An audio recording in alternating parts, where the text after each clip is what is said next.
Today is Thursday, the 25th of March, and we celebrate the festival of the Annunciation to the Blessed Virgin Mary.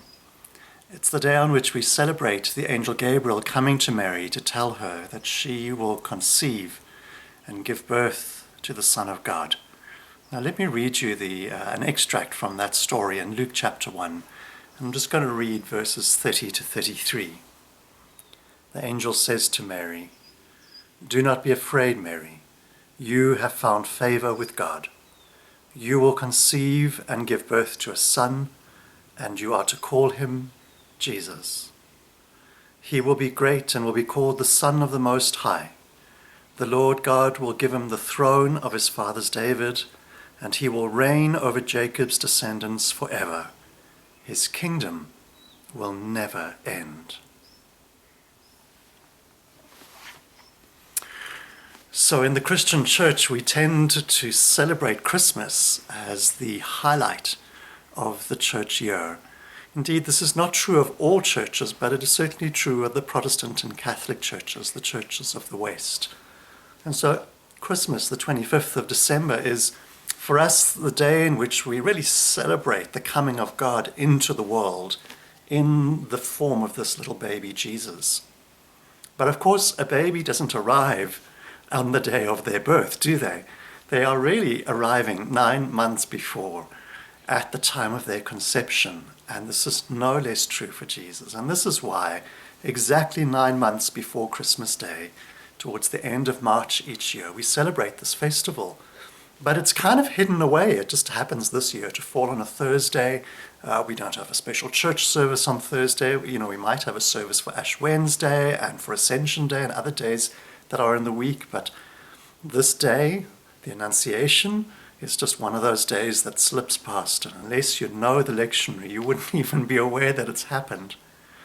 But I want to suggest to you that this day, the Annunciation to the Blessed Virgin Mary, that she will conceive and give birth in 9 months' time to a son whom she is to name Jesus, this day is perhaps the most glorious and miraculous day of the church calendar, far exceeding Christmas. It is on this day that Mary becomes the Mother of God. Theotokos is the Greek word for this, and a complicated concept. Theo meaning God, and tokos meaning bearer. So she is the bearer of God.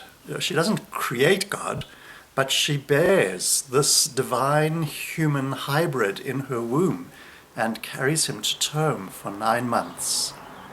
Theotokos, the God-bearer, the Mother of God. And in the early church, Mary was regularly understood and referred to as the Mother of God because what she carried in her womb was not just a human baby, but was also not some kind of alien implant.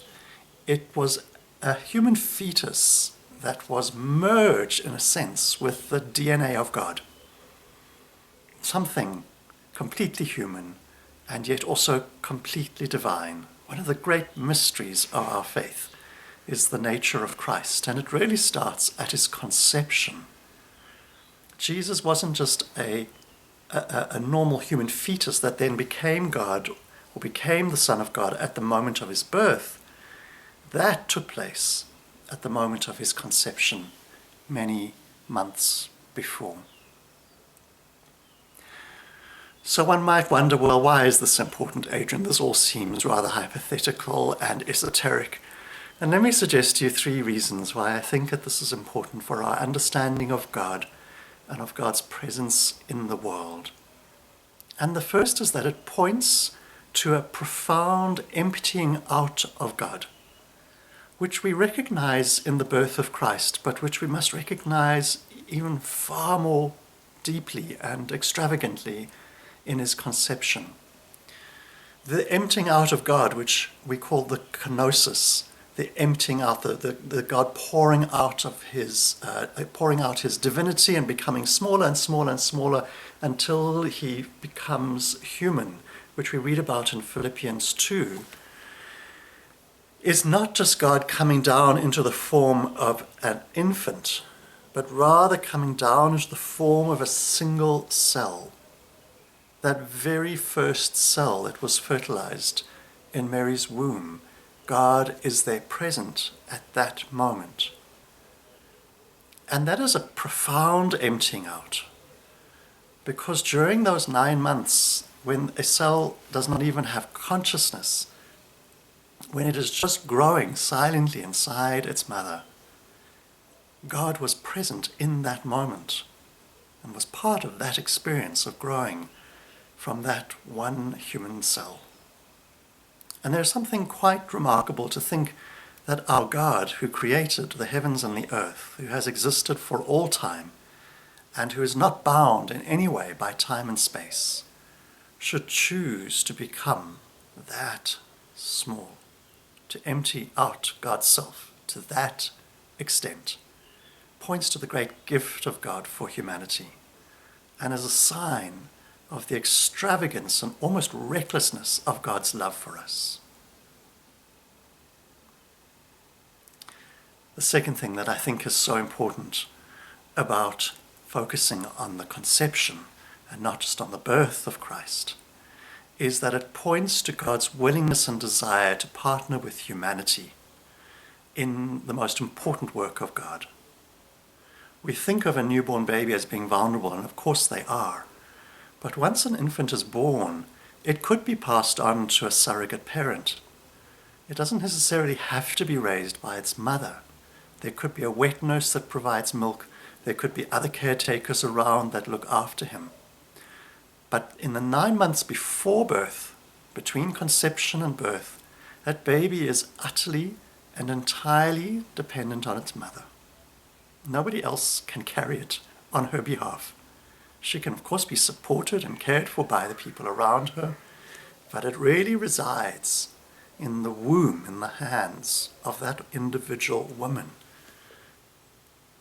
And for God to entrust his most precious Son of God into the hands of a single person, a human being, frail and young and frightened and inexperienced, is a profound model for us of what God chooses to do throughout time, which is to partner with human beings in his work in the world.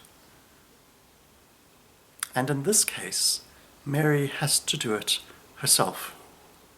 Even though she can receive support from other people, ultimately, that fetus that grows inside her, only she can take care of it.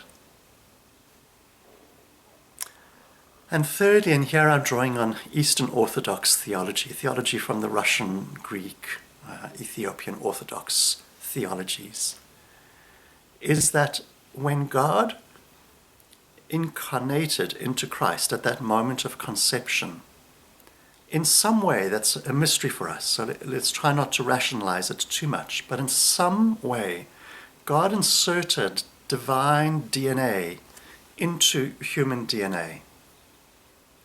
And whether we use DNA as an actual thing, or whether we just think about the nature of humanity, God's divinity was in some way inserted into human nature.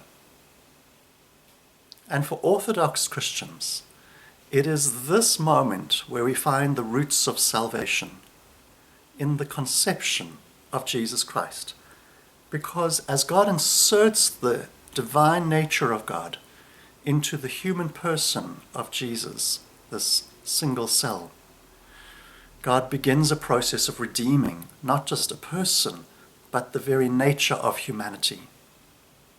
It is a human nature that fell when Adam fell. And in the conception, God begins the process of redeeming not just a person, but the whole of human nature.